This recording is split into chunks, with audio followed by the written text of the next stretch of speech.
Today is September 23rd.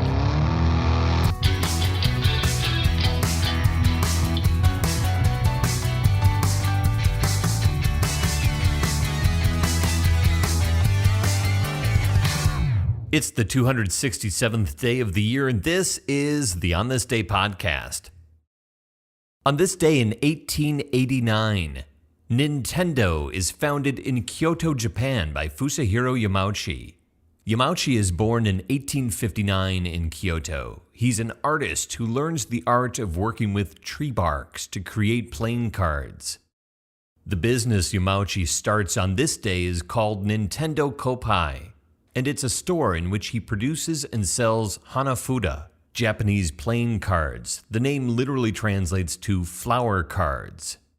The use of Hanafuda cards dates back to the 1500s. But through the centuries, the Japanese government bans card games to deter illegal gambling. Eventually, they allow the gameplay of Hanafuda, a game of illustrations rather than numbers. It's not a very popular game due to the rather prosaic images depicted on the cards. That is, until Fusahiro Yamauchi begins designing them. When Yamauchi opens his shop on this day in 1889, he sells tenderly handcrafted cards on Mitsumata tree bark. It's a Japanese mulberry tree. The intricately designed cards become a favorite of the Yakuza, who use them in their gambling parlors. In those Yakuza parlors, professional players begin each new game with a fresh deck of Hanafuda.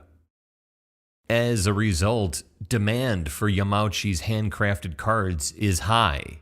He soon has to bring on an additional staff, training apprentices in the art of card design. And he opens up a second shop in Osaka, and then more shops across Japan. Hanafuda decks have 48 cards that are divided up into 12 suits, featuring symbols such as rain, deer, wind, and the combination of which adds up to a different number of points depending on what you hold in your hand. In 1907, Yamauchi begins manufacturing Western-style playing cards, 52 cards in 4 suits.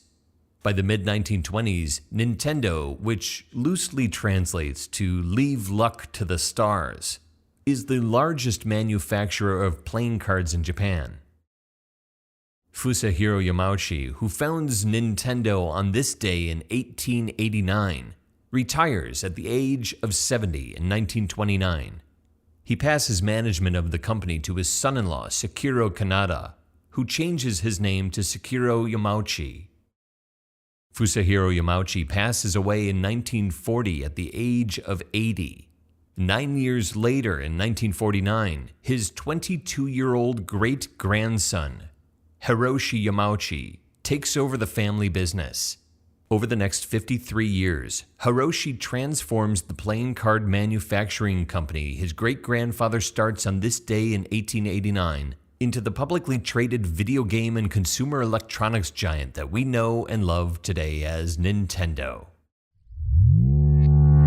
Born on this day in 1930 in Albany, Georgia, the original soul man, Ray Charles. He says, quote, "I was born with music inside me. That's the only explanation I know." When he is 3 years old, he hears Willie Pittman play Boogie Woogie on a piano at the Red Wing Cafe, and he's entranced. Pittman teaches little Ray how to play. Ray begins to lose his eyesight when he's 4, and by the time he's 7, he's completely blind from glaucoma. He stares at the sun. He can feel its warmth on his face, but he can't see its light no matter how hard he searches for it. This continual exposure to the sun damages his corneas, eliminating the chance for cornea transplants many years later once that surgery is perfected. But even though 7-year-old Ray is blind, his mother still gives him chores to do around the house. Chores like chopping the wood for the stove. Some of her neighbors consider this bad parenting, but she tells them he's blind, not stupid. This instills in young Ray the notion that not only can he take care of himself, but he can do things for others. His father abandoned the family years before, so when his mother dies in 1945, 14-year-old Ray Charles is left a blind African-American orphan living in the South. But he presses on. Music comes naturally to him. He sits at the piano and it just flows right out of his fingertips. And before long, he dons his trademark sunglasses, starts gigging in clubs, cutting records, and in 1952, signs a record contract with Atlantic Records. Ray Charles, born on this day in 1930, performs music of a variety of genres, but it is the sound of soul that he pioneers, to which he is most closely associated. He shares his iconic voice, style, and look in concert almost until the day he passes away in 2004, at the age of 73. There are 99 days left until the end of the year. On This Day is produced by me, Dave Schultz. Thank you very much for listening. Born on this day in 1949, the boss, Bruce Springsteen, in Long Branch, New Jersey. He's still out there routinely performing 3.5-hour shows, even longer than that. And another musical genius born on this day in 1970, Buffalo's own Ani Difranco, who pioneers her own unique sound and shares it with the world on her own terms, releasing albums on her record label Righteous Babe since day one. She grew up around the corner from me. So if you're still listening, sometimes you just gotta drive out of range.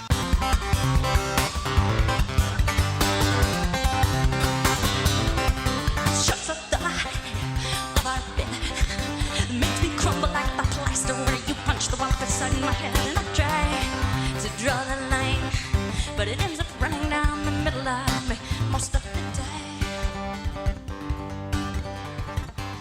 Baby, I love you, that's why I'm leaving.